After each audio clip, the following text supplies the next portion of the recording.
olsun. Açıyorum.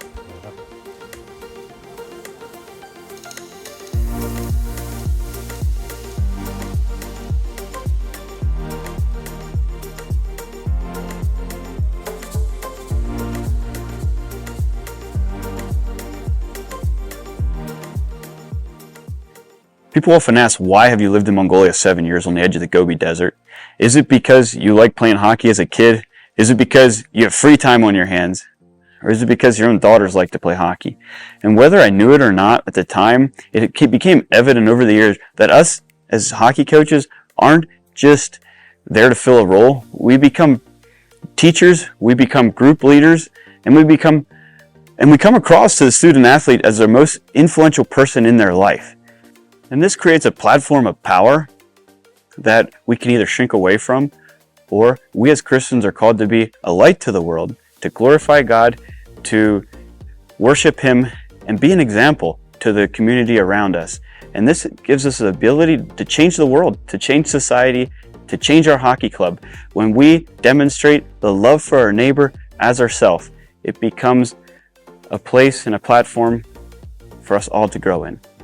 And I believe to live a sustainable life here in Mongolia, I need to have counterparts and believing in the Mongolian people around me. I have a unique opportunity with the churchmen here. They encourage me, they critique me.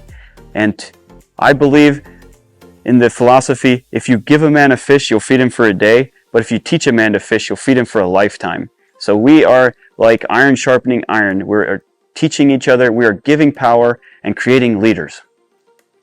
If you ever wondered if your contribution to our smoke program matters, the answer is yes. 2 years ago I came here and our hockey sticks were worn down to the size of an inch, as a puck or two, and now we have 60 players, 4 hockey teams, and hundreds of other public skaters that enjoy the rink each winter. It can be a place where we can get out, get fresh air, and get out of our homes. There's a story about Dave at the church, and the men there, they had conflict, problem in the church. They couldn't stomach the idea of sitting down together and discussing their problems. But as a hockey tournament came up, the church guys said, hey, we need more players. And they reached out to Dave. And Dave was like, I don't like these guys. I have problems with them. But in a casual, comfortable, atmosphere at the rink, he was able to come out. They played together. They sweated together. And I asked the guys last week, what was the highlight of the year? And they said it was the camaraderie, the team bond that we were able to create. And so the rink is a place where I pray that peace can be made, that relationships can be restored. If you want to hear more stories, please just reach out to the Flying Elephants team. Logan, Preston, Derrick, and the Ebersole boys can fill you in with much more. Thank you all, and go team.